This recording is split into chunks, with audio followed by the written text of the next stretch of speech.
Hi everyone. So my name is Holly Chappell. I work for a company called Indigo Swan. We are an award-winning energy consultancy based out of Norwich, but I am based in Cheltenham.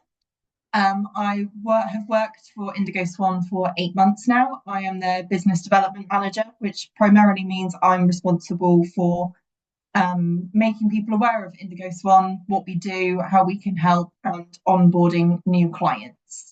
So one of the main things that I come across in my role is why would you use an energy consultant? I can speak to an energy supplier myself. I can renew my energy contracts and I can do it on myself. Why on earth would I pay you to do something that I can do myself? And that is a valid point. And I know some of you guys that are on this call today don't necessarily have to worry about your business's energy costs. You don't necessarily work from an office, but you probably work with a lot of organisations that do have offices. Energy is usually the second highest cost after people. And a few years ago, prior to COVID and prior to the energy crisis, energy was just a line on your profit and loss. Didn't really make much of a difference, didn't really affect your competitiveness. It was just something that fluctuated by a percent here or there over the years. And we all know that the last few years have been really tough for UK businesses with COVID and then the energy crisis that was mainly triggered by Russia invading Ukraine nearly 3 years ago, if you can believe that much time has passed. So we saw, and as you can see from these headlines that I just took a few of, it's really impacting UK businesses. They were already struggling after COVID to then be hit by absolutely through the roof energy bills was just something that really pushed a lot of businesses over the edge and really struggling. And it's the small businesses and the big businesses both that are really struggling. Like I said, energy is now becoming the second highest cost after people.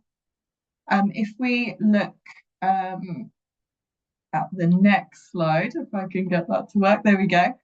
So this is the fluctuating energy prices that we've seen since February 2020. So shows the last 5 years. Now you can see from the beginning of the graph, the market was pretty flat. There's some month-to-month fluctuations that were caused by a variety of different things, but generally it was quite flat in 2020.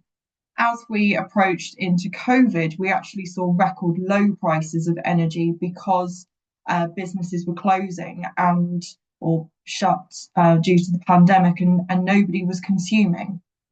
Then when Russia started to invade Ukraine and over the winter of 2021, 2022, you can see the prices started to increase.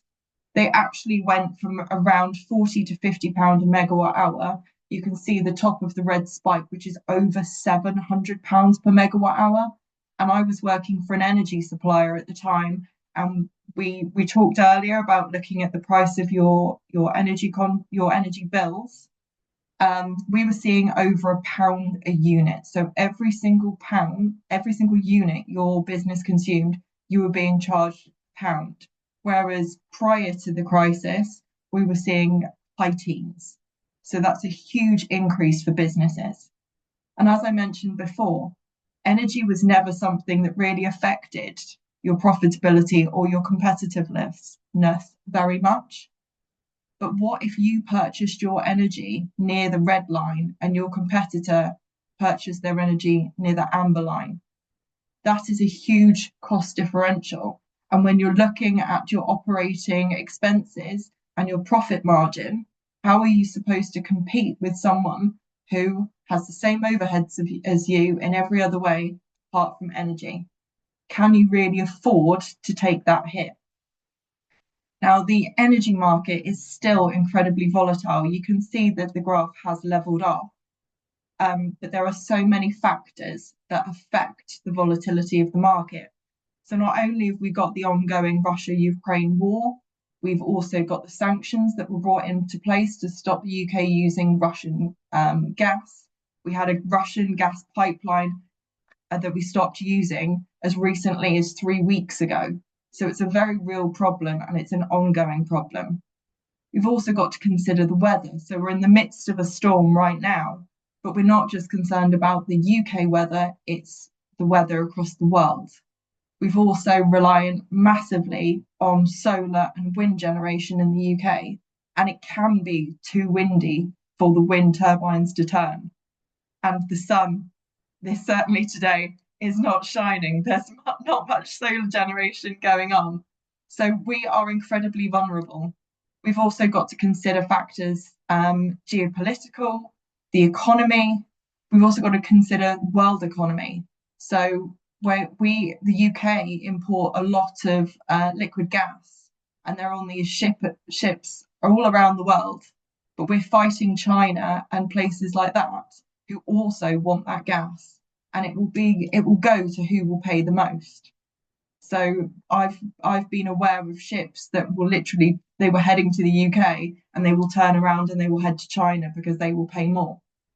In more recent news, we have a new American president. He's got his own agenda and changes are going to be brought into place. And only last year we got a new UK government, which is again bringing in more changes, more legislative changes. So this all has an impact on the wholesale energy price. We also can't escape our UK commitment to net zero. We've also got a commitment in only 5 years to reduce our carbon by 45%. And I think the last 5 years, businesses have been more concerned about surviving month to month and being able to pay their staff. They're not worried about net zero, they're not worried about 2030, and 2050 seems a really long way off. But we're seeing coal power stations being shut down, new subsidies for wind generation. We're seeing tax on generation. We've got our first new nuclear power station in the UK, the first one in over 30 years. So there's a huge amount of change, but all of this has got to be funded. We can't also get away from the electrification of the UK. So heating is now shifting to electricity, electric vehicles.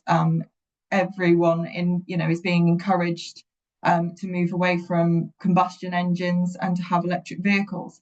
But that means there is a bigger strain on the UK grid. That grid needs updating, it needs maintaining, it needs to grow. That all comes at a cost. Who's going to pay for that? The other thing we've also got to consider is the balancing of the network. So it's the way that the energy is generally generated in the UK. The base load is nuclear, so that's 24/7, 7 days a week, 365 days a year. We're then topped up by solar and by wind, which is intermittent, it's unpredictable. And in the last couple of years, we haven't had a lot of wind. So what do we have to do in the meantime? We then have to burn gas to achieve the right levels of generation to match the demand on the grid. There are actually times now when consumers are being paid to use energy because of the excess on the grid. But equally, there are times like today when the sun's not shining and it's too windy for wind turbines, we are having to use that gas. So balancing that grid is incredibly costly and it's all going to come down to the consumers. That's the only way that they're going to pay for it, either through legislation, through taxes, and other means like that. So, the volatility is here to stay. And what I would like to say in regards to your business's energy is, do you understand your energy bills? Do you understand the energy market? Can you afford to sign your energy contract during the peak line? Or do you want to speak to an expert that can advise you, a trusted partner that will work with you, that knows this stuff, that knows how the market's going? Nobody's got a crystal ball, but we can certainly advise and we can give you that information to help you make informed decisions. And I think that's what an energy partner or a consultant can do. It's not just about going to a comparison website. It's about working with you and offering a tailored solution to your specific needs and your next 5-year plan. Do you want solar panels on your roof? Do you have sustainability? You have 1 minute, Holly. Thank you. Do you have sustainability ambitions? what do you want to do? Because when you buy, how long you commit to your energy contract for could be the difference between you surviving the next 5 years and not surviving the next 5 years. Because if your competition is using a broker and they make right energy decisions, that could really impact your profitability and your ability to be competitive. So, how can you find an energy consultancy? You need to decide what you want from them. Do you just want a price or do you want an ongoing relationship? What do you want from that partnership? We all work with people on a day-to-day basis. So go and speak to them. Google, look at LinkedIn, look at industry websites, ask the right questions, ask how these consultancy gets paid, ask for testimonials from happy clients and talk to them, get a feel for them, find out what you want. And there are good guys out there that can help.